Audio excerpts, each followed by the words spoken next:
Good morning everybody, my name is Pat's Cosplay and today I'm going to be bringing you a video on the 5 tips you need to know before going to the Toronto Comic Con. Alright, tip number 1, it's honestly the most important tip. It is a lobby con. Toronto Comic Con is a lobby con. By that, I mean that you do not need to buy a pass to enter the convention. You need one to enter the dealer's room, but not the convention itself. You only need to buy a pass if you want to spend money on art, stuff, and food.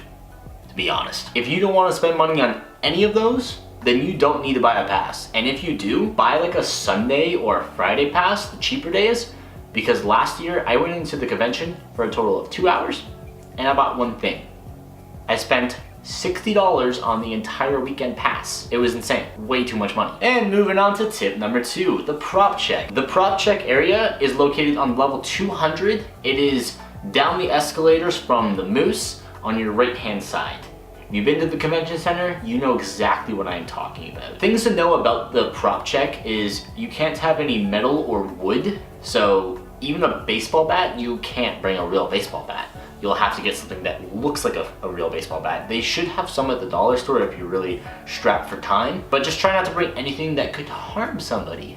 Makes sense. Something to know about prop check is you either go really early or really late. You don't want to go in this gray area. That is the area that is going to be really long and tedious for absolutely no reason. In the morning, you could get done your prop check in about 30 seconds. Afternoons, 30 seconds. During the day, 5 to 45 minutes. I've been at both spectrums, and I can honestly say, I'd rather the 30 seconds. So just do yourself a favor and either wake up really early or really late. Probably really late in our situations. And moving on to tip number 3. That is the main lobby entrance, which is also the level 200 area, as well as the level 300 area. Those areas are used for cosplay and photography. So if you don't have a pass, and you want to still get some good lighting shots, that is where you go because the lighting above is like pure white lighting, and the background is decent. And if you want a better background and you have a better camera, I suggest moving further into the back of the level 200 area. It is a little bit darker there, but you can get a lot more kind of dark, unique look shots. And it's great for like certain cosplays depending on what you're wearing. If you're wearing something bright and really light, I would stay in the other area or on the floor above it, or even go outside if it's nice weather that day. And with that being said, if you're a photographer, if you see a photographer and cosplayer doing a one-on-one shoot, do not crowd and take photos of that individual. Likely they are paying that person to get photos of them. They're not gonna look at your camera, so I mean, it's not even gonna be an amazing shot. You're wasting their time that they're meant to have with this photographer, and it's also just not allowed.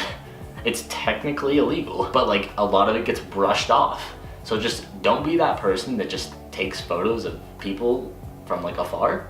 Instead, ask. If they say no, move on to the next person. That's how you build your portfolio. And actually asking for permission does a lot of things for the cosplayer themselves. It gets them some recognition, and it might be able to work with you in the future. So moving on to tip number 4, the food. The long line, mediocre tasting food. That's pretty much all I really need to say about it, but basically, don't eat at the convention. A regular slice of pizza is gonna be like $7, and you can easily just walk outside, go to Subway, go to Jack Astor's, go pretty much anywhere and get more food for equal money, as well as stretch your legs and give you a boost of energy. So if you have some time, go out of the convention. If you're very short on time and you have like 5 minutes before your next photo shoot or 5 minutes before you're leaving or something, do that. You can get the pizza and get all the food that's inside the convention. But if you have some time to spare, I would just get out, get some fresh air, get yourself some better food,